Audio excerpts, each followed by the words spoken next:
कभी न कभी आपने भी सुना होगा, अरे हमारे घर में इस दिन त्योहार नहीं मनाया जाता क्योंकि उसी दिन किसी की मृत्यु हो गई थी।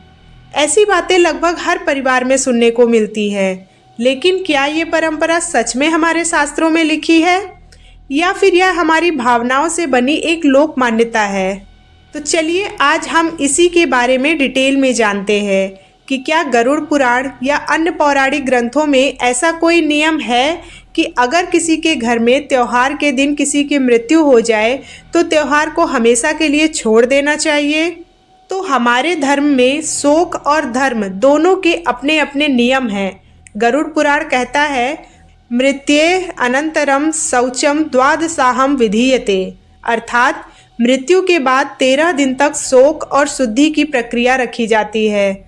इस अवधि में परिवार मौन रहता है, श्राद्ध, तर्पण और पवित्र कर्म किए जाते हैं। लेकिन यह अस्थायी काल होता है, स्थायी नियम नहीं।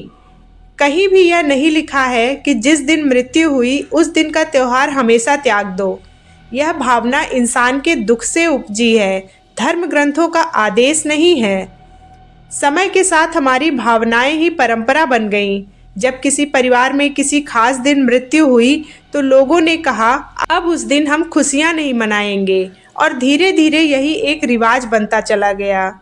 इसी विषय पर कुछ दिन पहले परमानंद जी महाराज ने भी अपने प्रवचन में कहा था कि अगर किसी त्योहार के दिन किसी की मृत्यु हो जाती है तो आप उस साल शोक मनाइए, लेकिन अगले वर्ष से आप फिर से उस त्योहार को विधिवत मना सकते हैं। किसी की मृत्यु की वजह से भगवान का व्रत या त्योहार छोड़ देना चाहिए, ऐसा किसी भी शास्त्र में नहीं कहा गया है।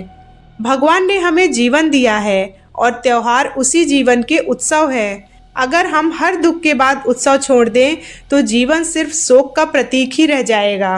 अब बात करते हैं पुराणों की। गरुड़ पुराण में मृत्यु और पुनर्जन्म का बड़ा ही सुंदर वर्णन है। वहाँ लिखा गया है कि आत्मा नित्य है और शरीर अस्थायी।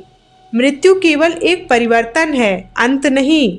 यानी जब किसी की मृत्यु होती है तो वह लुप्त नहीं हो जाता है, बस एक नए रूप में प्रवेश करता है। इसीलिए भगवत गीता में भी श्री कृष्ण ने कहा है, न जायते म्रियते वा कदाचित, अर्थात आत्मा कभी जन्म नहीं लेती और ना ही कभी मरती है। तो यदि मृत्यु एक परिवर्तन है तो वह दिन तो आत्मा की नई यात्रा की शुरुआत का प्रतीक बनता है। और त्योहार उत्सव शब्द से निकला है, जिसका अर्थ है मन को ऊपर उठाना। हर त्योहार हमें याद दिलाता है कि जीवन में प्रकाश, प्रेम और करुणा बनी रहे। अगर किसी घर में किसी पवित्र दिन किसी आत्मा का देहांत हुआ तो हमें यह सोचना चाहिए कि शायद उस आत्मा को भगवान ने बहुत ही पवित्र दिन पर मुक्ति दी है। तो उस दिन को अशुभ कह देना भगवान की उस कृपा को नकारना है। त्योहार मनाना मतलब भगवान के प्रति कृतज्ञ होना, ना कि मृत्यु को भूल जाना। जब हम त्योहार फिर से मनाते हैं तो उस दिवंगत आत्मा के लिए प्रार्थना करते हैं कि वह प्रकाश में लीन हो जाए। यही तो सच्ची श्रद्धांजलि है। तो अब सोचिए, क्या मृत्यु जीवन का अंत है या जीवन के अगले अध्याय की शुरुआत? अगर हम हर दुख के बाद खुशियाँ छोड़ देंगे तो हम जीवन की सीख ही भूल जाएंगे। गरुड़ पुराण हमें सिखाता है, धर्म का सार है करुणा, सत्य और संतुलन। तो अगली बार अगर कोई कहे इस दिन त्योहार मत मनाओ क्योंकि किसी की मृत्यु हुई थी, तो बस मुस्कुराइए और कहिए, मृत्यु आई थी लेकिन भगवान का दिन अब भी पवित्र है। जीवन और मृत्यु दोनों ही ईश्वर की लीला हैं और दोनों में ही एक बात समान है, आत्मा का अमर सत्य।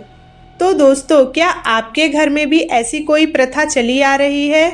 कमेंट सेक्शन में ज़रूर बताइएगा।